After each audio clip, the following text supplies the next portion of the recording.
Hi everybody, I hope that you're all doing really well. Just for reference, it is the 25th of June today, and it is ungodly hot. Ungodly. It is too warm. I wanted to potentially film downstairs where it's a little bit cooler, where there's a bit more air circulation, but the lighting is terrible. So if you're wondering like why my hair is up in my gym bun, why I look like I'm potentially dying, that's why. So today I'm back to film part 2 of my Getting Into Classics mini-series, which I started earlier in the week with a video just giving general tips of how to get into classics. Today I am talking about specific book recommendations, which would be very good places to start if you are a little bit intimidated by classics but you really want to pick something up. I think a lot of the time people get really dissuaded from picking up classics because they see a big list of like the 100 books that you must read before you die, and they pick the most famous name that they've heard of, only to find that they've been dumped with a massive like 800 page, 900 page, 1000 page plus book that is just full of like 200 different characters, and it's full of different plot digressions about whaling or the Paris sewage system that they didn't ask for, Victor. You've just suddenly got this like large spiraling story that you're just like, what is this? And then you suddenly think that this is what all classics are like. And don't get me wrong, I love Moby Dick. It is a masterpiece. I worship at the feet of Les Mis, but they are not places to start. So here I have a little list of books that might be ideal places for you to start, and I think I've got them in a roughly chronological order. I don't know if you can hear, but we've got building works going on behind my house, and you can definitely hear the diggers from where I'm sat, so I'm hoping that it's not coming across. I'm really sorry. Now don't freak out, the first book that I have to show you is the Odyssey.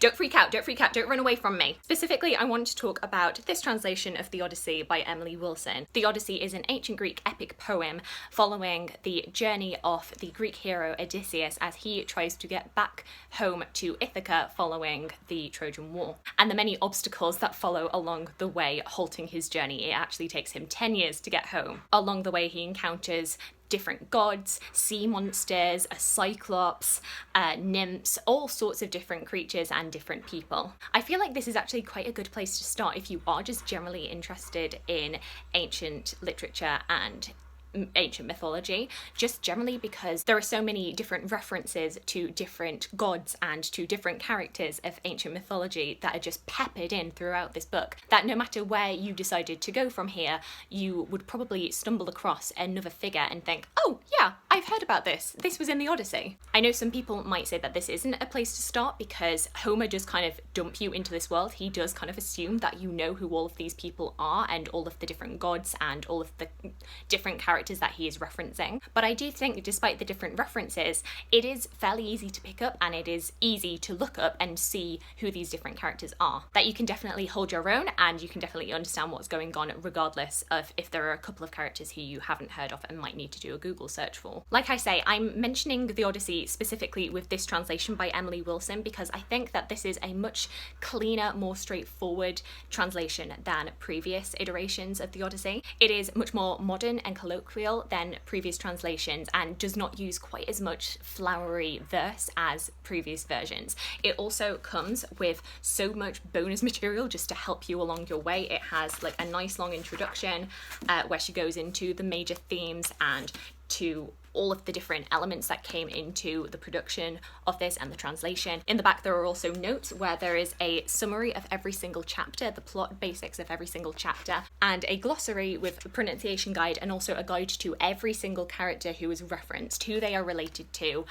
what part they have in this story. So I think this particular edition is so helpful if you are beginning your journey into both just general classics, but also to classical literature, ancient Greek classical literature. I'm currently reading it at the moment and I'm really enjoying it, and I think a lot of people could start here and get a lot out of it. Next we have Sir Gawain and the Green Knight. This is the translation by Simon Armitage. I did talk about this in my April wrap-up if you want to get some more details about it and what I thought. But as I said in the April wrap-up, this follows Sir Gawain, who is a knight at King Arthur's court, who accepts a challenge by a mysterious Green Knight, wins the challenge, and then follows the rest of the year as he knows that he is going to be followed by this Green Knight and will have to eventually meet him again. We don't know definitively who wrote this, and it was written circa 1400, which I think initially I can already sense that some people are going to be like, 1400? No, no, no, no, no. But please, please, please.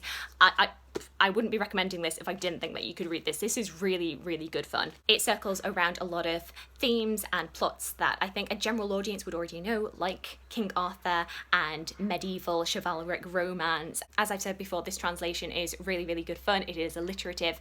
It's very straightforward to understand, but really engaging. So I highly recommend reading this. Next, jumping ahead a few hundred years, we have Frankenstein by Mary Shelley, which is one of my favourite books of all time. A lot of these are some of my favourite books of all time. The famous story of the scientist Victor Frankenstein, who in his mission to kind of discover how to create life, creates a monster, or that is the story that a lot of us have been told. There are a lot of misconceptions that I had about Frankenstein before I actually read it, and that was a lot of it surrounding the monster and a lot of like the science fiction elements. I thought that this was going to be a little bit too sciencey, a little bit too horror, and it's really not that at all. There is a lot in this story about, you know, the development of science and whether or not we are pushing things too far, and the nature of creation and human nature, and what makes a monster. Is it, you know, inherent nature, or is it the way that we treat and we teach people to be? I think the prose in this is both really beautiful, but also it's very clean and straightforward and easy to get into. So I do really highly recommend this, and I'm just always just so shocked that this was written by an 18-year-old. Like, what am I doing with my life? I will never write a Frankenstein.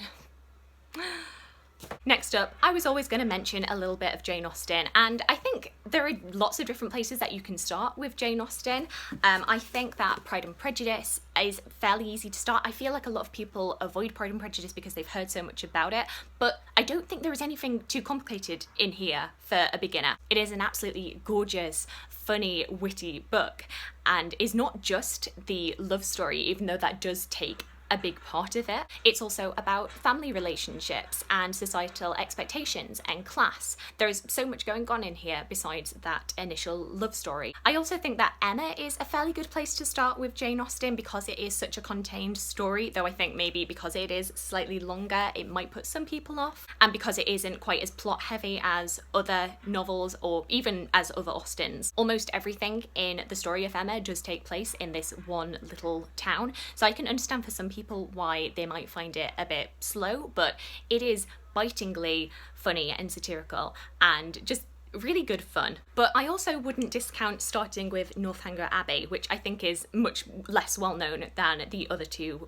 Austens I mentioned. This is the story of Kathleen Morland, who is described right at the beginning as not being, you know, your typical heroine. Catherine is obsessed with Gothic novels. She's a bit of a fangirl before fangirls became a real thing. And Northanger Abbey kind of chronicles her coming of age and her entrance into society and kind of learning how the world works. It is one of the shorter Austens, so a little less intimidating in that regard. It is also just like nice and gentle, but still has a lot of the fun elements and the satire and the wit that you would expect from Austen. Next, moving up into the 1840s, I have a story that I'm sure all of us know, and that is A Christmas Carol by Charles Dickens. I adore this book so much, and can we have a moment for how beautiful my edition is?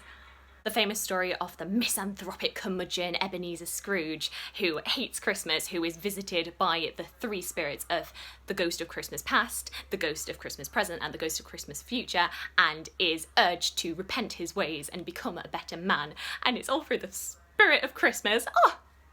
I love it so much. I love it so, so much. This is a little novella, but it touches on a lot of Charles Dickens' most prominent themes in his work, particularly on class and the treatment of the poor in Victorian society. Even though it is so little, it really does pack a punch. And obviously because we are all very, very familiar with this story, I feel like this is like quite a nice, gentle easing into classics. But it's just a fantastic story in its own right, and I adore it.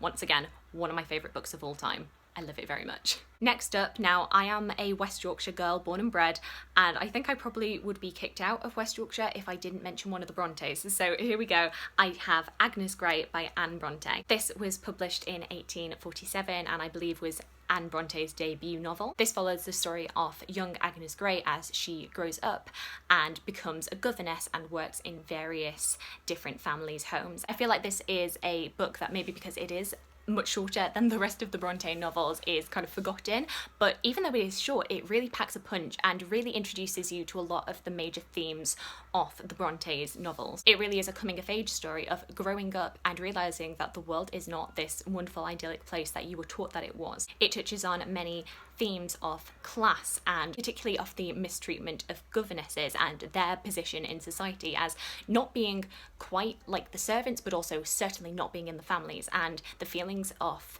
mistreatment and isolation that can arise from that. It touches on the cruelties of the upper class, the oppression of women, and the limited options that women had in this time period. I think it is a good place to start because I think it is much less turbulent than the other Bronte novels, particularly Jane Eyre and Wuthering Heights, but still gives you a good sense of the major themes of their works and also gives you a little bit of an insight into the different Bronte sisters' lives, because they did work as governesses and had a famously not very good time of it. Next we have The Invisible Man by H.G. Wells. This tells the story of a mysterious man who enters an inn in Sussex wearing a large coat and hat and just covered in bandages. He enters the inn and gets a room there, but largely keeps himself to himself, conducting experiments and shunning the rest of the public. As a result of this, the town people start speculating very heavily on him and eventually turn on him. But then throughout the course of the story, we start to unravel more of this character's backstory and his previous life working and experimenting on light and eventually on invisibility. Once again, a short little book which really packs a punch and explores so many different themes to do with the advancement of science, of morality, of mob mentality, human nature. The builders are playing music outside and I really hope you can't hear it. It has a bit of sci-fi, a bit of horror, but is still like easygoing and easy to read. I actually haven't read other books by H.G. Wells like The Time Machine or The War of the Worlds, but I hear that they are also like really good places to start with classics. But I do highly recommend this. Next we have A Study in Scarlet by Sir Arthur Conan Doyle. Yes, the first novel, or the first chronological novel in the Sherlock Holmes stories. In this book we see how Dr. Watson comes to meet Sherlock Holmes and is first introduced to him as he moves in to his home and starts to learn more about this very smart but very eccentric detective. I think because there's so much of Sherlock Holmes just soaked into culture, especially British culture, I found myself really enjoying this, even though this was the first Sherlock Holmes that I had ever read. I hadn't read any other stories about Sherlock Holmes, I hadn't seen any media, any films about Sherlock Holmes. I think the closest I'd ever come was Basil the Great Mouse Detective, and yet reading this for the first time felt so nostalgic and comforting, as if I was being reintroduced to these characters that I've known all of my life. And that's why I think that this might be a really good place for people to start, because you don't need to do quite as much like legwork of trying to work out who these characters are and what makes them tick, because I think, like I say, so much of Sherlock Holmes is seeped into culture that we already know these characters and we already love them. So yes, recommend. I just went and did some digging as to where the music was coming from because I thought it was outside. No. The alarm went off in a different room and it came on with the radio, so it's been an interesting filming day, but it's all right. We are on the last two books now, so we're almost there. Homeward stretch. Next, jumping right into the 20th century, we have The Great Gatsby by F. Scott Fitzgerald. This is told from the perspective of Nick Carraway, though the story is really not about him. It is more about his neighbour, Jay Gatsby, and his relationship to Nick's cousin Daisy, who he has held an eternal torch for since they were young, but is who now married, and his attempts to win her back with the backdrop of the 1920s and that whole like rich, elite, hedonistic party lifestyle of the 1920s in America. I feel like at its core this has just a very simple narrative that it is very easy to just dip right into, but also be completely enthralled by. But then also has these very morally grey, often very awful characters. It touches on so many themes that it can take time to really wrap your head around, like wealth and class and privilege, as well as gender and societal expectations and the futility of the American dream. There is so much to really sink your teeth into for such a short novel. I'm really sorry if when I keep doing this it's blinding you. And then finally, dropping you off right near the end of the Second World War, I have Animal Farm by George Orwell. George Orwell's allegorical novel about the Russian Revolution and the rise of Stalin, but told instead via a group of farm animals who rise up and overthrow their human farmer, wanting to abolish his authoritarian regime. But then over the course of the book, slowly but surely, the pigs rise up as the dominant elite and slowly end up reversing all of these changes, so that the utopian society that the animals were starting to create goes back to being another dictatorship. Despite like the very dark, heavy themes and the political, I was going to say undertones, but it's not undertones, it's very much an overtone in this book. Despite all of that, this is a pretty straightforward read, and you don't necessarily need to know the historical context or the allegory that he is trying to evoke, but you know, if you do, it just provides even more of a gut punch to read. It is absolutely brilliant. I recommend everybody read it. Once again, say it with me. It is short, but it packs a punch. So that's it. Those are all of the books that I would recommend as like beginner into classics. I am melting from the heat, but I really, really hope that you enjoyed this video and that it did give you some ideas of where to go. I don't think any of these books are like mind-blowing. I feel like a lot of people would recommend these, but I do highly, highly recommend all of these books. So I would really love to hear from you, and if you've got any other suggestions, I'm sure there are so many things that I've left out because I've just not read them. I'd love to hear your suggestions or any comments that you have down below. I hope that you are having a fantastic, fantastic day, and look forward to talking to you soon, and hopefully it will not be so dire and hot. Thanks, bye!